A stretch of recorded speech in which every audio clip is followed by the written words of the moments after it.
কিশোরগঞ্জে 2 college ছাত্রকে অপহরণ করে মুক্তিপণ দাবি, আটক 1। কিশোরগঞ্জে 2 কলেজ ছাত্রকে অপহরণ করে 2 লক্ষ টাকা মুক্তিপণের দাবির অভিযোগ উঠেছে 4 যুবকের বিরুদ্ধে।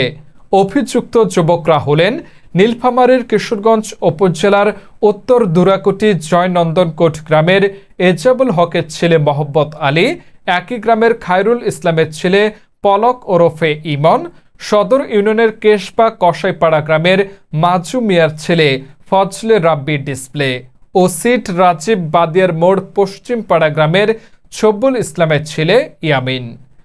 ঘটনার দিন 8 জুলাই 2025 শুক্রবার সন্ধ্যা 7টায় একই উপজেলার নিতাই ইউনিয়নের বাড়ি মধ্যপুর পাগলার বাজার এলাকার আনসারুল ইসলামের ছেলে, কিশোরগঞ্জ বিএম কলেজের ছাত্র আকাশ ও জলঢাকা সরকারি কলেজের ছাত্র ফজলে রাব্বির রূপক সহ ফ্যানের ক্যাপাসিটার নেওয়ার জন্য উপজেলা স্বাস্থ্য কমপ্লেক্স এলাকায় আসলে তাদেরকে অপহরণ করে একটি নির্জন স্থানে নিয়ে যান।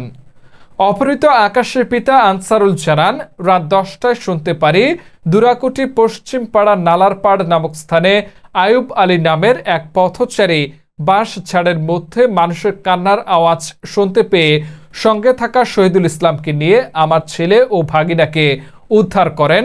অপহরণকারীদের মধ্যে মোহাম্মদ আলী নামে এক যুবককে ঘটনাস্থল থেকে স্থানীয় লোকজন আটক করলে অন্যরা পালিয়ে যান। এ ব্যাপারে আনসারুল ইসলাম বাদী হয়ে কিশোরগঞ্জ থানায় একটি মামলা দায়ের করেন।